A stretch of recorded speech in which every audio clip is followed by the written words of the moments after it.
வணக்கத்தை தெரிவிச்சுக்கிறேன். நான் பதவியேற்று 3 ஆண்டுகள் ஆகிறது. அப்போ இந்த பல்லடத்தில் நம்மளுடைய கோயில், இந்த கோயில் இருக்குது, ஒரு சமாதியில் இருக்குது, சித்தர்கள் வாழ்ந்த இடம்னு சொன்னாங்க. சரின்ட்டு நான் எல்லாருக்குமே எல்லா கோயிலும் சுற்றிட்டு வரணும், நம்ம பல்லடத்துலையும் போய் நம்ம சுற்றணும் அப்படின்னு சொல்லிட்டு, அப்போ நான் சின்ன வயதுலேயே இங்கே புகையில கூட இருந்தது. அப்போல்லாம் நிறைய பேர் எனக்கு தெரிஞ்சு வைக்கிட்டாங்க. அவங்க கூடலாம் பேசிட்டு போவேன், பழகிட்டு போவேன். இருந்தாலும் இந்த இடத்துல இப்படி ஒரு சித்தர் கோயில் இருக்குது அப்படிங்கிறது, நிலம் இருக்குதுன்னு சொன்னாங்க. இந்த கோயிலுக்கு சேர்ந்த நிலம் இருக்குது, நீங்கள் பார்க்கணும் அப்படின்னு சொல்லி அதிகாரிகள் சொன்னாங்க. சரின்ட்டு நான் ஒரு நாள் காலையில் பார்த்தேன். பார்த்துட்டு எல்லாம் போகையில் மறுபடியும் ஒரு 2வது தடவை பார்க்கல.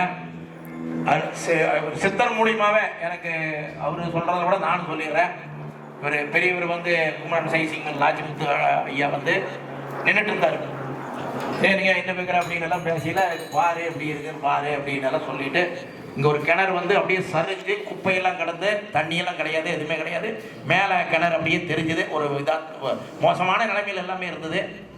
அப்போ பார்த்துட்டு அவர் என்னாரு, முதல்ல இந்த தண்ணியை சுத்தம் பண்ணணும், அப்போதான் இதெல்லாம் பண்ண முடியும் அப்படின்னாரு. சரி நீங்கள் என்ன வேணால் செய்யுங்க.